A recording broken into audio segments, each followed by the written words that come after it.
Pharma సంస్థలపై ED ఫిర్యాదు చేసింది. జగన్ కేసులో అభియోగపత్రం దాఖలు చేసింది. గతంలో సాక్షిలో మోసపూరిత పెట్టుబడులపై ఛార్జిషీట్ దాఖలు చేసిన ఎన్ఫోర్స్మెంట్ డైరెక్టరేట్ తాజాగా అరబిందో హెటెరో పెట్టుబడులు మనీ లాండరింగ్ చట్టానికి విరుద్ధమని తేల్చింది. జగన్ సహా 19 మంది మనీ లాండరింగ్కు పాల్పడ్డారంటూ ఈడీ ప్రత్యేక కోర్టులో ఫిర్యాదు చేసింది.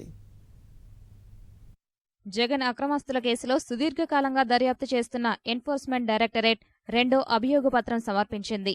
జగన్ కంపెనీల్లో అరబిందో హెటెరో కంపెనీల పెట్టుబడులు మనీ లాండరింగ్ చట్టానికి విరుద్ధంగా జరిగాయని ED తేల్చింది.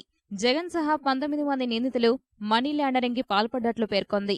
Jagan, Vijayasai Reddy, Aurobindo chairman PV Ramprasad Reddy, MD Nityananda Reddy, Trident life sciences మాజీ MD Sarath Chandra Reddy, Hetero director శ్రీనివాసరెడ్డితో పాటు నిత్యానందరెడ్డి భార్య రాజేశ్వరి, సోదరుడు ప్రసాద్ రెడ్డి, ఐఏఎస్ అధికారి బీపీ ఆచార్య, ఏపీఐఐసి విశ్రాంత general manager YVL Prasad, Aurobindo మాజీ కంపెనీ కార్యదర్శి చంద్రమౌళిని నిందితులుగా ఈడీ పేర్కొంది.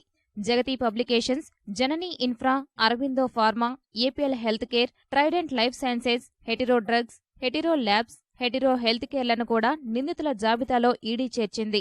ఇప్పటికే నిందితులకు చెందిన ఆస్తులను ఈడీ తాత్కాలిక జప్తు చేసి తమ అధీనంలోకి తీసుకుంది. సీబీఐ మొదటి అభియోగపత్రం ఆధారంగా ఈడీ విచారణ జరిపింది. అరబిందో సంస్థ, హెటెరో సంస్థలు జగన్ సంస్థలకు పెట్టుబడుల ముసుగులో ముడుపులు చెల్లించారనే ఆరోపణ. ప్రతిఫలంగా వైఎస్సార్ కారు అరబిందో హెటెరోలకు నిబంధనలకు విరుద్ధంగా చౌకధరలకే భూములు కేటాయించినట్లు ఛార్జిషీట్లో పేర్కొంది. జడ్చర్లలో అరబిందోకి 75 ఎకరాలు, హెటెరోలకు 75 ఎకరాలను వైఎస్సార్ కారు భూమిని కేటాయించింది. మెదక్ జిల్లా పాసమైలారంలో అరబిందోకి కేటాయించిన 30 ఎకరాల భూమిని నిబంధనలకు విరుద్ధంగా ట్రైడెంట్ లైఫ్ సైన్సెస్ కు బదిలీ చేసిందని తెలిపింది. అయితే సీబీఐ అభియోగపత్రంలో అరబిందో చైర్మన్ పివి రాంప్రసాద్ రెడ్డి, నిత్యానందరెడ్డి భార్య రాజేశ్వరి, సోదరుడు ప్రసాద్ రెడ్డిలను నిందితులుగా ప్రస్తావించలేదు. కానీ ఈడీ విచారణలో వారు కూడా మనీ లాండరింగ్కు పాల్పడినట్లు నిర్ధారించి నిందితుల జాబితాలో పేర్కొంది.